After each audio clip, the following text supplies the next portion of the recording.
Minus பக்கங்கள். Hi friends, இது மாலிகாவின் கேளுங்க கதை கேளுங்க. மானஸ் எழுதிய இன்ப ஜீவிதம் அத்தியாயம் 30. சஞ்சீவன் ஸ்பான்சர் பண்ணுறது இந்த 4 பேருக்கு தானா? இன்பரசன் பார்த்திபனிடம் கேட்டான். ஆமாம் சார், 2 பசங்க 2 பொண்ணுங்க, ஹரி, கேசவ், பானுப்ரியா, ஷண்மதி. அவங்களோட டீட்டெயில்ஸ் எல்லாம் அதுலேயே இருக்குது சார். அவங்களோட அட்ரஸ், அப்பா அம்மா பேர், இப்போ எங்கே படிக்கிறாங்க, சஞ்சீவன் எவ்வளோ ஸ்பான்சர் பண்ணுறாரு அப்படின்ற எல்லா டீட்டெயில்ஸும் அந்த ஃபைல்லையே வச்சுருக்கேன் சார். அந்த பசங்களோட ஃபோட்டோஸ் கூட இருக்குது. ஓகே என்று சொல்லிக்கொண்டே தொடர்ந்து படிக்க ஆரம்பித்த நேரத்தில் இன்பரசனின் செல்போன் ஒலித்தது. ஜீவிதாவின் அழைப்பு என்றதும் அழைப்பை ஏற்று, சொல்லு ஜீவா என்றான். எங்கே இருக்கீங்க என்பா, சாப்பிட்டீங்களா? அப்போதுதான் அவனுக்கு ஞாபகமே வந்தது. நெற்றியில் தன் விரலால் தட்டி கொண்டவன், சாரிம்மா மறந்துட்டேன் என்றான். டைம் 11 ஆக போகுது என்பா. கமிஷனர் கொஞ்சம் டென்ஷன் பண்ணி விட்டுட்டாரு, அதுதான். இட்ஸ் ஓகே, இப்போவாச்சும் போய் சாப்பிடுங்க. உடனே போறேன் என்று விட்டு புன்னகையோட அழைப்பை துண்டித்தான். பார்த்தி, வீட்டுக்கு போ, ஒரு 10 மினிட்ஸ் வெயிட் பண்ண, சாப்பிட்டு வந்துடுறேன். திகைப்பாக அவனை பார்த்தான் பார்த்திபன். என்ன சார், சாப்பிடக்கூட மறந்துடுவீங்களா? விடுடா. என்னாச்சு சார், கமிஷனர் என்ன சொன்னாரு? டிரான்ஸ்ஃபரா? அமைதியாகி விட்டான் பார்த்திபன். என்ன பார்த்தி, சைலண்ட் ஆகிட்ட? ஒன்றுமில்லை சார், மெல்லிய குரலில் கூறினான். கடைசி வரைக்கும் என் கூடவே இருந்துட முடியுமா? புரியுது சார். டோன்ட் வரி, கல்யாணம் வேற ஆக போகுது, உனக்கேற்ற பொண்ணாதான் இருக்கான்னு நினைக்கிறேன். லைஃப்பை என்ஜாய் பண்ணுமேன். புன்னகைத்தான் பார்த்திபன். கணேசனோட போஸ்ட்மார்ட்டம் ரிப்போர்ட் வாங்குறதுக்கு ஜிஹெச் போயிருந்தப்போ மேடமை பார்த்தேன் சார். என்னோட என்கேஜ்மெண்ட்டுக்கு விஷ் பண்ணாங்க. ரொம்ப ஆச்சரியமாக இருந்தது. ஏண்டா, அதில் என்ன ஆச்சரியம்? அவள் விஷ் பண்ண மாட்டாளா என்ன? அதுக்கு இல்லை சார், அன்னைக்கு காலையில் தான் என்கேஜ்மெண்ட் ஃபிக்ஸ் பண்ணாங்க. அதுக்குள்ளே நீங்கள் அவங்கக்கிட்ட விஷயத்த சொல்லியிருக்கீங்களே, அதை நினச்சி ஆச்சரியமாக இருந்தது. பார்த்தி, நம்ம லைஃப்பில் அவங்க வந்ததுக்கப்புறம் நமக்கு எல்லாமே அவங்க தானேடா. ஆக்சுவலாக இப்போ எனக்கு மேரேஜ் ஃபிக்ஸ் ஆகி இருக்குன்னா அதுக்கு காரணம் நீங்கள் தான் சார். புரியாமல் பார்த்தான் இன்பரசன். என் கூட படித்த பசங்கள்லாம் வேறு வேறு ஜாபில் இருக்காங்க. இருந்தாலும் எப்போவாச்சும் மீட் பண்ணுறப்போ எல்லாம் கல்யாணத்தை பற்றி நெகட்டிவாகவே சொல்லிக்கிட்டு இருப்பானுங்க. அவங்களுக்கே அப்படின்னா நம்ம ஜாபுக்கெல்லாம் இது செட் ஆகுமா அப்படின்னு ரொம்ப யோசிச்சுக்கிட்டே இருந்தேன். இப்படியே 29 வயசு ஆகிடுச்சு. என்னைக்கு உங்களையும் மேடமையும் பார்த்தேனோ அப்போது ஒன்று புரிஞ்சது. எல்லாருக்கும் லைஃப் ஒரே மாதிரி இருக்கிறதில்ல. சந்தோஷமாக இருக்கிறவங்களும் இருக்காங்க, நம்ம ப்ரொஃபஷனை புரிஞ்சு அண்டர்ஸ்டாண்டிங்கோடு இருக்கிறவங்களும் இருப்பாங்கன்னு ஒரு நம்பிக்கை வந்தது. அப்படி ஓகே சொல்லி பார்த்த பொண்ணு தான் நிஷாந்தி. அப்புறம் நிஷா எப்படி? குறும்பாக கேட்டான் இன்பரசன். Very understanding sir. ஏதோ மேஜிக் பண்ணிட்டா. சம்திங் இது வரைக்கும் இல்லாத ஃபீல் வருது. ஏதோ உயர் அதிகாரியிடம் பேசுகிறோம் என்ற எண்ணமே இல்லாமல் ஒரு தமையனிடம் பகிர்வதை போல் பேசிக்கொண்டிருந்தான் பார்த்திபன். இன்பரசனும் அதனை கண்டுகொள்ளவில்லை. பார்த்தி, ஒரு சின்ன அட்வைஸ். இப்போ இருக்கிற கேரக்டர்லேருந்து ஃப்யூச்சரில் அவங்க கொஞ்சம் மாறலாம். அதுக்கு காரணம் நாமளாகவும் இருக்கலாம், நம்ம ஃபேமிலியாகவும் இருக்கலாம். ஸோ அவங்கள முதல்ல புரிஞ்சுக்க ட்ரை பண்ணணும். தன்னுடன் பிறந்தவனுக்கு அறிவுரை வழங்குவதை போல் கூறினான். புன்னகையோடு பார்த்திபனும் சரி என்று தலையசைத்து கொண்டான். இன்பரசனின் வீடு வந்து விட, ஒரு 10 மினிட்ஸ் பார்த்தி, உள்ளே வந்து உட்காரு என்றான். தன் கையோடு 2 ஃபைல்களையும் எடுத்துக்கொண்டு உள்ளே சென்றான் இன்பரசன். அவனை தொடர்ந்து சென்றான் பார்த்திபன். அந்த கோப்புகளை அவனிடம் கொடுத்து, இதில் கணேசன் யார் யாருக்கு கடன் கொடுத்துருக்காரு அப்படின்ற டீட்டெயில்ஸ் எல்லாம் இருக்குது. ஒரு தடவை கோத்ரூ பண்ணு, ஏதாச்சும் டவுட் வர்ற மாதிரி இருந்தால் மார்க் பண்ணி வை என்றான். ஓகே சார் என்று விட்டு அதனை கையில் வாங்கி கொண்டான். இதை வாங்கத்தான் ஃபேக்ட்ரிக்கு போனீங்களா? ஆமாம். ஏன்? நான் கூட என்னை வெயிட் பண்ண சொன்னதும் வேற ஏதோ ரகசியம்னு நினச்சேன். சேச்சே, அதெல்லாம் இல்லைடா. நிஷா கால் பண்ணியிருந்தால, உன்னை விட்டுட்டு போனால் நீ கொஞ்ச நேரம் அவகிட்ட பேசுவன்னு தான் நான் மட்டும் போனேன். அவனிடம் பேசிக்கொண்டே உணவை எடுத்து வைத்து கொண்டு சாப்பிட ஆரம்பித்தான். நீயும் கொஞ்சம் சாப்பிடுவா? வேண்டாம் சார், காலையில் வீட்டை விட்டு கிளம்பும் போதே எந்நேரம் ஆனாலும் அம்மா சாப்பாடு கொடுக்காம அனுப்ப மாட்டாங்க சொல்லிவிட்டு அவன் தந்த ஃபைலை பார்க்க தொடங்கியவனுக்கு ஏதோ தோன்ற, சார் அவனை பார்க்கலாமா என்று கேட்டான்.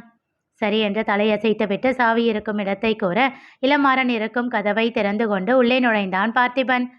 இன்று ஜீவிதா தந்து விட்டு சென்ற புத்தகத்தை படித்து கொண்டிருந்தான் அவன். சூப்பரா ஒரு ரூமு, லைட்டு, ஃபேனு, நல்ல ஹாலிடேவை என்ஜாய் பண்ணுற மாதிரி வாழ்ந்துகிட்டு இருக்கடா என்றான் பார்த்திபன். அவனை அங்கே எதிர்பார்க்காத மாறன் திகைத்தான். சரி, அதை விடு. நீ நல்லா யோசிச்சியா? எதுக்காக கணேசன் உனக்கு வட்டிக்கு கணக்கு இல்லாமல் பணம் கொடுத்தாரு? அது எனக்கு தெரியல சார். உண்மையை சொல்லுடா. நிஜமாதான் சார். நான் கேட்டேன், பத்திரத்தில் கையெழுத்து எதுவும் போட வேண்டாமா அப்படின்னு. அவர் வேண்டாம் போடான்னு சொல்லிட்டாரு. உனக்கு தெரிஞ்சு இது வரைக்கும் யாருக்காச்சும் அப்படி கொடுத்துருக்காரா? இல்லை சார். அப்புறம் எப்படிடா உனக்கு மட்டும்? அப்படி என்ன நீ ஸ்பெஷல்? உனக்கே இது தப்பாக தோணலையா? அப்போ இருந்த சுச்சுவேஷனில் தோணலை சார். சந்தோஷம் மட்டும்தான் இருந்துச்சு. இப்போதான் அது தப்புன்னு தோணுது. சரி சொல்லு, இது வரைக்கும் கணேசன் உன்கிட்ட எந்த விஷயத்தை பற்றியாச்சும் வெளியில் சொல்லக்கூடாது அப்படின்னு சொல்லியிருக்காரா? சில நிமிடங்கள் யோசித்தவன், அப்படி எதுவும் சொன்னதே இல்லை சார் என்றான். தன் பின்னந்தலையில் தட்டி கொண்டான் பார்த்திபன். எவ்வளவு யோசிச்சாலும் இது கரெக்டாக தோணலை. ஏதோ இருக்கு. உனக்கு ஏதோ அந்த ஆளை பற்றி தெரிஞ்சிருக்கு. அதை நீ வெளியே சொல்லிடக்கூடாதுன்னு தான் உன்னை பணத்தை கொடுத்து அனுப்பியிருக்காரு என்றான். நானும் ரொம்ப யோசிச்சு பார்த்துட்டேன் சார். எனக்கு எதுவுமே தெரியல. அப்பொழுது நிஷாந்தி மறுபடியும் பார்த்திபனை அழைத்தாள்.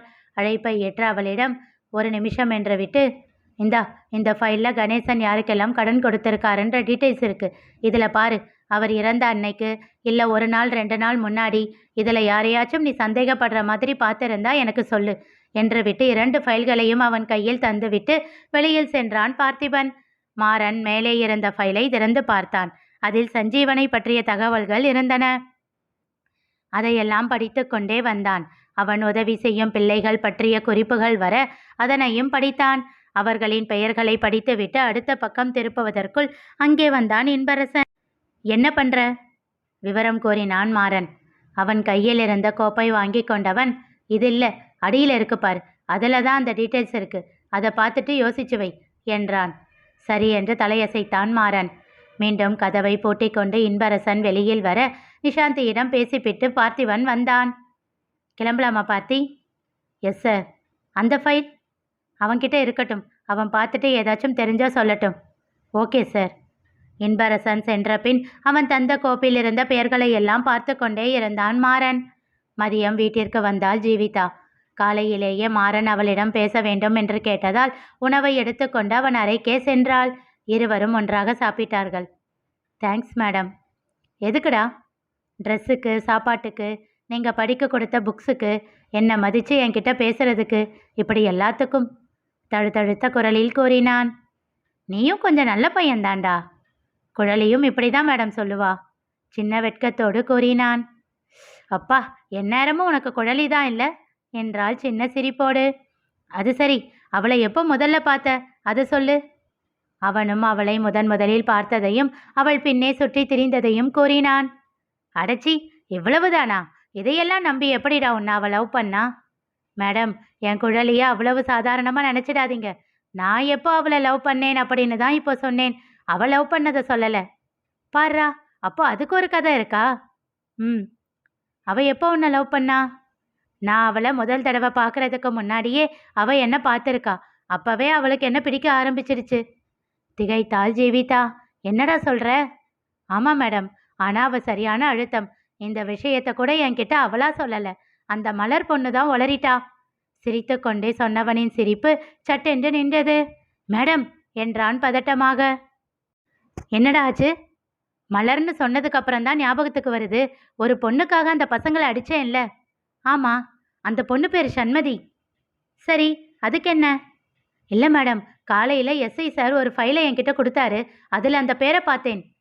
என்னடா சொல்கிற? அந்த பொண்ணு தான் இந்த பொண்ணா? தெரியல மேடம். அதில் அந்த பசங்களோட ஃபோட்டோ இல்லாமல் இருந்துச்சு. ஆனால் அதை நான் பார்க்குறதுக்கு முன்னாடியே சார் அதை வாங்கிட்டு போயிட்டாரு. ஃபோட்டோவை பார்த்தா அவதானான்னு சொல்லிடுவேன். ஜீவிதாவிற்கும் ஏதோ ஒரு வித பரபரப்பு தொற்றிக்கொண்டது. இரு வரேன், நான் சார்கிட்ட அந்த பொண்ணோட முகத்தை ஃபோட்டோ எடுத்து எனக்கு அனுப்ப சொல்கிறேன், நீ பார்த்துட்டு சொல்லு என்று விட்டு அவசரமாக இன்பரசனை அழைத்தாள். சில நிமிடங்களில் சண்மதியின் புகைப்படம் அவளுடைய செல்போனை அடைய அதனை மாறனிடம் காட்டினாள். மேடம், இதே பொண்ணுதான் என்றான் அவசரமாக. இனி நிகழப்போவது என்ன தெரிந்து கொள்ள தொடர்ந்து கேளுங்க. கதை கேளுங்க. மீண்டும் சந்திப்போம்.